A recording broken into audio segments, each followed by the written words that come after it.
ونصلي على رسوله الكريم اما بعد فاعوذ بالله من الشيطان الرجيم بسم الله الرحمن الرحيم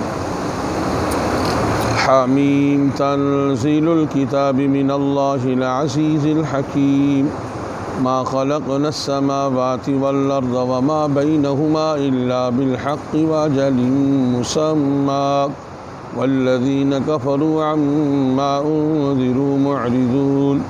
قل أرأيتم ما تدعون من دون الله أروني ماذا خلقوا من الأرض أم لهم شرك في السماوات ائتوني بكتاب من قبل هذا أو آثارة من علم إن كنتم صادقين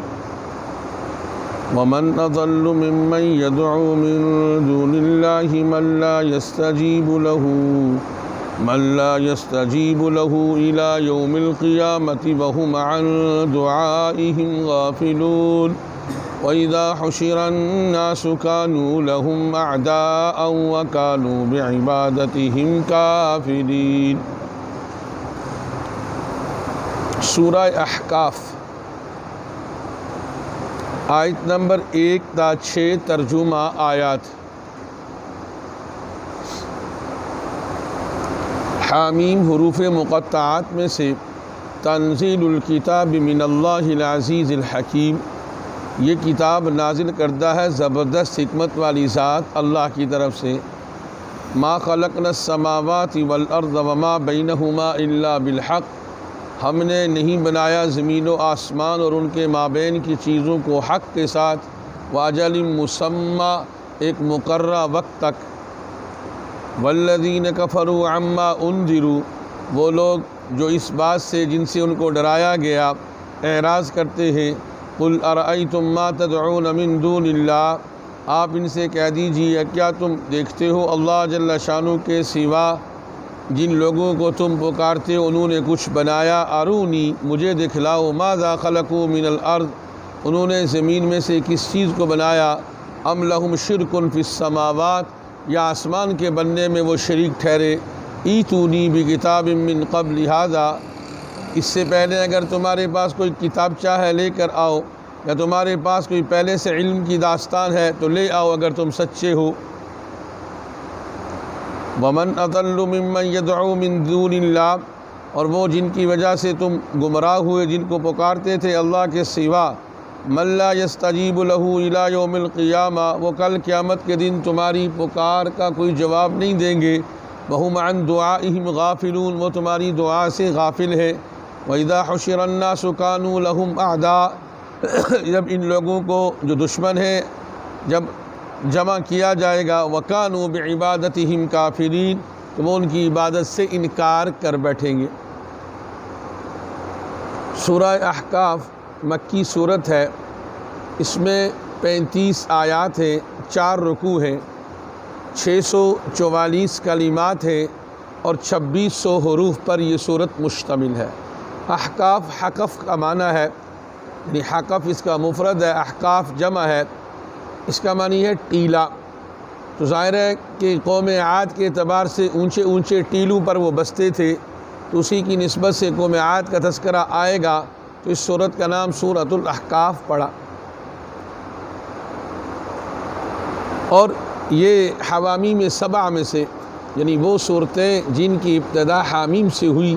یہ آخری صورت ہے۔ 7 صورتیں ہیں، ان میں سے یہ آخری صورت ہے۔ اور اللہ جل شانہ کی عجیب حکمت کہ ہر صورت کے شروع میں اللہ جل شانہ نے جو بات بیان کی کہ تنزیل الکتاب من اللہ العزیز الحکیم، یعنی کلام اللہ کے متعلق فرمایا کہ یہ نازل کردہ ہے اللہ کی طرف سے۔ اور حروف مقطعات کے متعلق کئی بار پہلے بھی بات آ چکی، اس کا حقیقی معنی جمہور علماء کے نزدیک واللہ اعلم بمرادہ و حقیقتہ، اس کی مراد اور حقیقت کو اللہ ہی جانتے ہیں۔ تو یہاں پر بھی اللہ جل شانہ نے اپنے ان 4 موضوعات میں سے ایک موضوع کہ کلام اللہ کا کلام ہے، مخلوق میں سے کسی کا کلام نہیں ہے، تو فرمایا تنزیل الکتاب، یہ کتاب اللہ کی طرف سے نازل کردہ ہے، اور اللہ کی صفت کے مالک زبردست حکمت والے ذات اللہ کی طرف سے ہے۔ اور پھر آگے اللہ جل شانہ نے اپنی وحدانیت کو سمجھانے کے طور پر بیان کیا کہ ذرا غور کرو زمین و آسمان کی تخلیق میں۔ اللہ فرماتے ما خلقنا السماوات والارض وما بینہما الا بالحق، زمین و آسمان اور ان کے مابین جتنی چیزیں ہیں اللہ نے حق کے ساتھ پیدا کی، لیکن یاد رکھیں ان کائنات کی بننے والی ساری چیزوں کی ایک مدت ہے، وَأَجَلٍ مُّسَمَّى، ایک مقررہ وقت ہے جو اللہ کے علم میں ہے، اور جب وہ مقررہ وقت آئے گا یہ آسمان پھٹ پڑے گا، زمین ٹوٹ جائے گی اور پہاڑ روئی کے گالوں کی طرح اڑیں گے، سورج اور چاند کا نظام ختم ہو جائے گا، یہ اللہ کے علم میں ہے جب قیامت برپا ہوگی۔ فرمایا کہ جب یہ ساری چیزیں اللہ جل شانہ کی بنی ہوئی ہیں اور اللہ نے بنائی ہے، اور پھر یہ کافر لوگ جن چیزوں سے ان کو ڈرایا جاتا ہے اس سے اعراض کیوں کرتے ہیں، قیامت سے، بعث بعد الموت سے، اللہ کے احکامات سے یہ انکار کرتے ہیں، اور پھر ان کافروں نے معبودان باطلہ بتوں کی شکل میں بے شمار بت بنائے ہوئے ہیں۔ بھائی جب تم اللہ جل شانہ کے مقابلے میں کسی بت کی عبادت کرتے ہو، کسی بت کو نافع اور ضار سمجھتے ہو، اور کسی بت کو اولاد کا ذریعہ سمجھتے ہو، تو بھائی دیکھیں ایک آسان سی بات ہے، قُلْ أَرَأَيْتُمْ مَا تَدْعُونَ مِن دُونِ اللَّهِ، جن معبودان باطلہ کو تم اللہ کے سوا پکارتے ہو،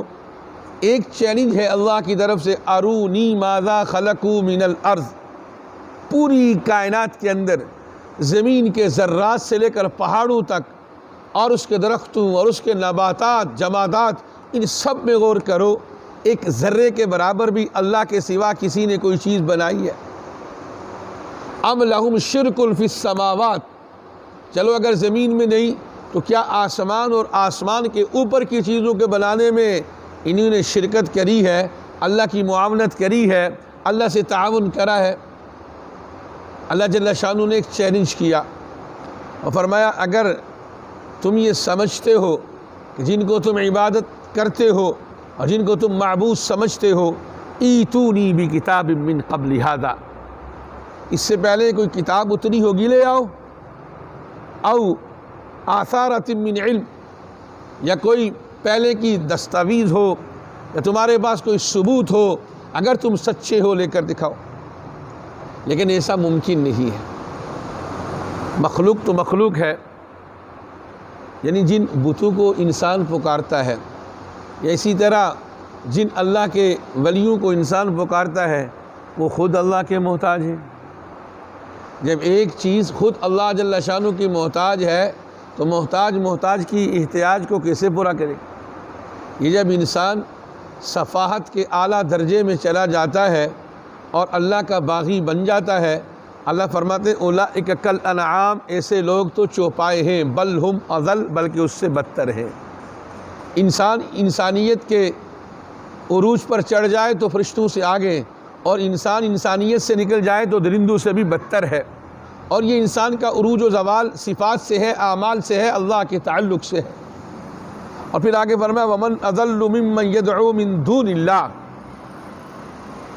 کہ جن کو تم اللہ کے سوا پکارتے ہو اور جن کی وجہ سے تم گمراہ ہوئے، اللہ کو چھوڑا، ان کی عبادت پر آئے، ان کو پکارنے لگے، تو ذرا کان کھول کر سن لو، من لا یستجیب لہ الی یوم القیامہ، کل قیامت کے دن تمہاری کسی بات کا جواب نہیں دیں گے، ان کے پاس جواب ہی نہیں ہوگا۔ یوم یقوم الروح والملائکہ، اس دن سارے فرشتے کھڑے ہوں گے،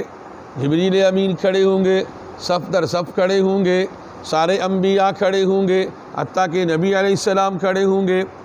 تو پھر یہ معبودان باطلہ جن کی کوئی حیثیت نہیں ہے، یہ کیسے تمہیں جواب دے سکتے ہیں؟ من لا یستجیب لہ الی یوم القیامہ، کل قیامت میں تمہیں ان کی طرف سے کوئی جواب نہیں ملے گا،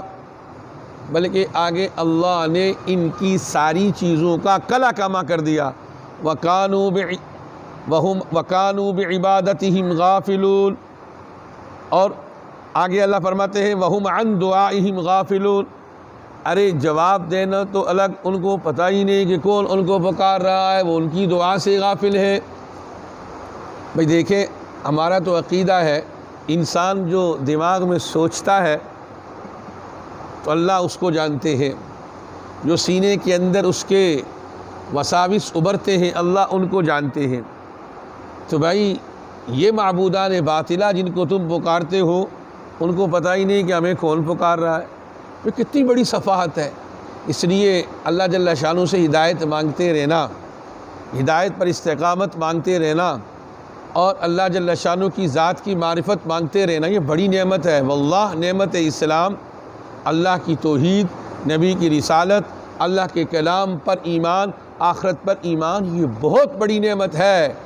آج ہمیں اس کی قدر نہیں ہے، جب آنکھیں بند ہوں گی تو اس ساری چیزوں کی قدر و منزلت آ جائے گی۔ اور پھر آگے اللہ پاک نے فرمایا وَإِذَا حُشِرَ النَّاسُ كَانُوا لَهُمْ أَعْدَاءَ،